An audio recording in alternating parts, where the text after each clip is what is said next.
Bon, cette Alpine A290 se vend plutôt bien, la cousine de la R5. La voiture fait nettement mieux que la dernière Mini électrique 1450 ventes qui joue sur le même terrain. Pour le groupe Renault, c'est aussi un bon complément à la R5 qui a de son côté séduit un peu plus de 15 000 clients. La 290 est en effet étroitement dérivée de la Renault 5, effectivement. La 290 a un atout face à Mini.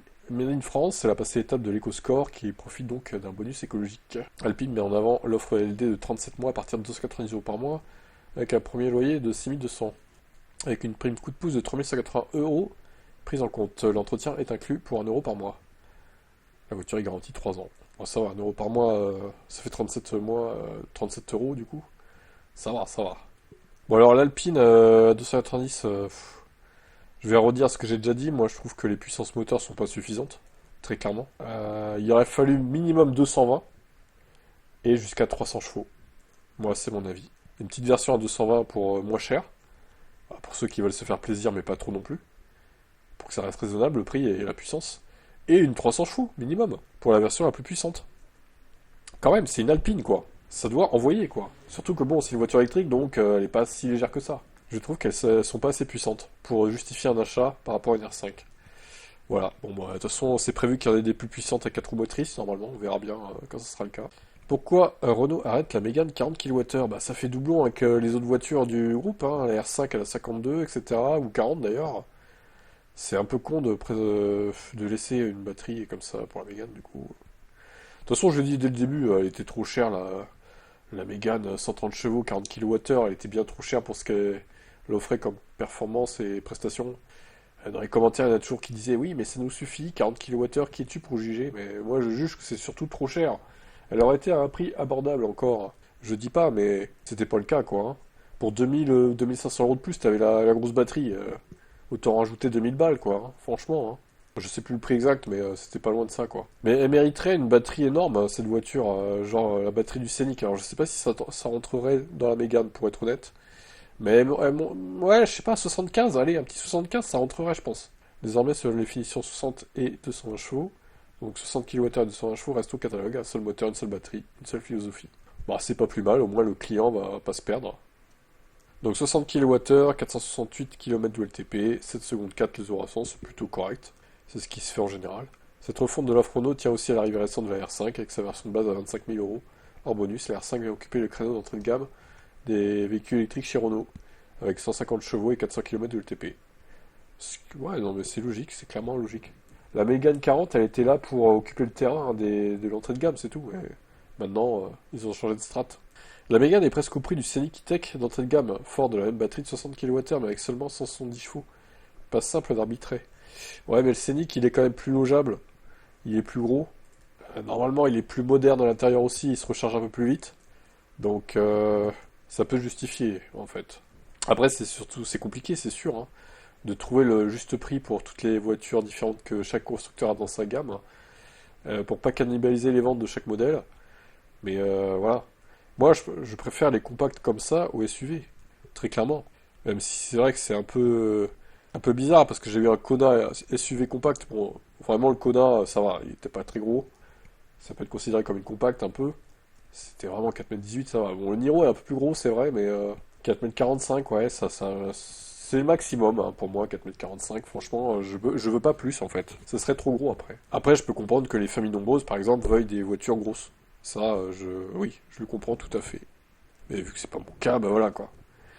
Bon, voilà pour la Mégane. Comprenez-vous que la 40 kWh disparaisse? Les lidars des voitures autonomes pourraient être problématiques, surtout ceux de Volvo.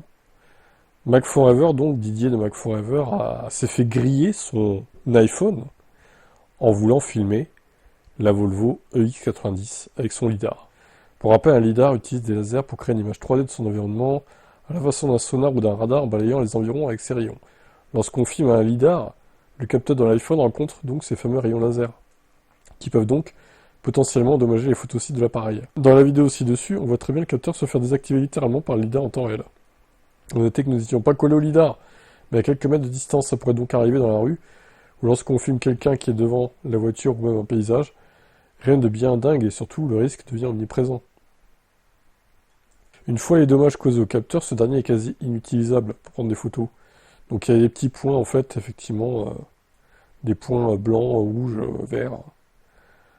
C'est encore plus visible sur fond noir où certains groupes de photosites représentent une sacrée surface perdue. Un pixel noir est déjà bien désagréable sur un capteur, mais des dizaines de pixels inopérants, c'est tout l'appareil qui devient inutilisable, sauf à changer le capteur.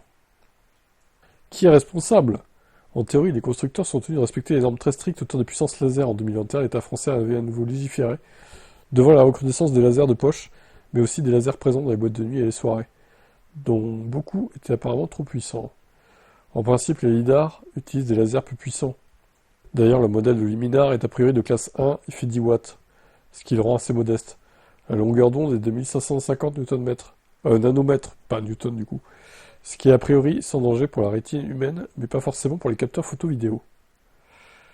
Du côté de chez Volvo, on a décidé de notifier sur certains sites du constructeur, pas tous, le risque éventuel. Dommage possible pour les caméras externes en raison des ondes lumineuses du lidar. Ne pointez pas une caméra directement vers le lidar.